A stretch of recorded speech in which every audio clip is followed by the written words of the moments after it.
ما شاء الله تبارك الله. وضعه شاطر ترتيبك. maya wasaqda ka nadiifiya waa ku reeb iskaraan lakho stay home-ka waa ku caajisay iyo banaanka bandood ka soo baxeen in kala soo dambood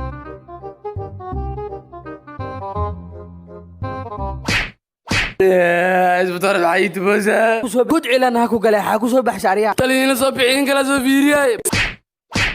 bisray korka way bislaade aan u shii ku dhacooseen kala barooyo haya way u dhacaysaa taliina dareemoyo ariya inta u shii ku dhacayso bandowgana waa socay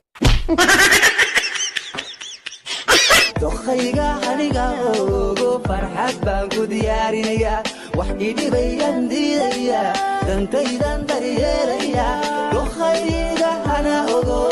farxad baan ku diyaarinaya oo waanu dabaaldegaya warxabi jacaylka waxyaawo kawiicina minkan weerarayo kuwaani naftayda weer qurxso